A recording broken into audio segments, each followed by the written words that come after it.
Well, as we see right now, the polling is going very much in President Trump's direction. We see new numbers from Emerson, we see them from CNN. Everything is moving the president's way. And in particular, you see where the economy is very much moving against where Joe Biden is. We see the GDP numbers that are down. We see inflation continues to go up. But Rob, it's really these images overnight that you were talking about that we see the police trying to take back the Columbia University campus. There are over 50 campuses all across the country. The country is out of control with the crime and the violence and the protests that we're seeing. It's all happening on Joe Biden's watch. What do you make of the fact that these protesters, a lot of them are wearing these headscarves, and these university presidents, particularly at Columbia and UCLA, they're allowing this all to happen. What do you think the reaction would be if they were wearing red MAGA hats? Well, they probably would have called out the National Guard, excuse me, a long time ago. But no, it's very clear that the wokeism that's taken over the Democrat Party, and we see it at a place like Columbia University, where they don't know what to do because they want to kowtow to the wokeism, the squad, the AOCs of the world. And it's amazing to watch so many of these prominent politicians who are right here in New York who don't do a thing about it. Chuck Schumer, where are you? Why are you silent? How can you stand by as people are out there putting out such anti-Semitic, hateful rhetoric, and Democrats do nothing about it? I want to ask you about Kristi Noem. She's been in the news a lot lately over the past several days. I know that she and the former president are close. Is she officially out of the Veep stakes? Well, I wouldn't rule anyone in or out necessarily of the Veep stakes. It's a pretty lengthy list, and I think the list is actually getting a bit longer. I don't think we're going to see an announcement on that front until closer to the convention.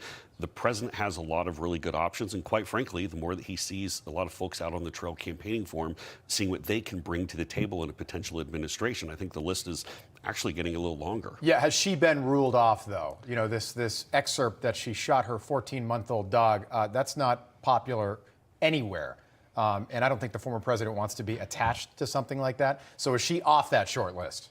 I'd say I think the president might have his favorites on a little bit of this short list, but again, at this point, not going to rule anybody in or out. There's still a long ways to go. Keep in mind, we didn't announce the former vice president until just before the convention back in 2016. Might be a little bit later announcement this time as well. Okay, maybe around the convention this summer. Ron DeSantis and the former president met over the weekend. Is DeSantis on that list? Again, not going to rule anyone in or out. Governor DeSantis obviously had a pretty strong showing with a lot of donors, with a lot of certain groups in the Republican primary running for president. We'll see what happens. You do have the residence issue in Florida that you'd have to go and get around. That doesn't necessarily exclude people. I know different folks have debated both sides of that legal argument. But again, it's too early to say anyone is in or out, but the more important thing is the Republican Party is more united going into the fall than the Democrat Party. Joe Biden is losing a lot more Democrats than President Trump has any Republicans leaving. Let me ask you about that. And this is a conversation that I think will continue to happen whether the Trump team wants to have this conversation or not. So last Tuesday, Pennsylvania primary, Nikki Haley gets 155,000 votes, almost 17% of the vote in Pennsylvania. What is the Trump team doing to make sure they can win over some of those voters? You think about Pennsylvania, this is a state that in 2016 was decided by 45,000 votes. In 2020, it was decided by 80,000 votes. So when you're talking about a key battleground state, 20 electoral votes and 155,000 votes, it seems like Trump still has a Nikki Haley problem.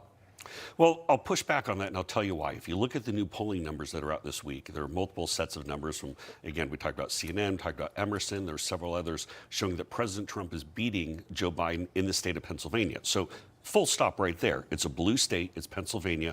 President Trump is leading right now. Now, when you go and kind of unpack things for a moment, Nikki Haley was still on the ballot, was still in the race when people started voting in this primary.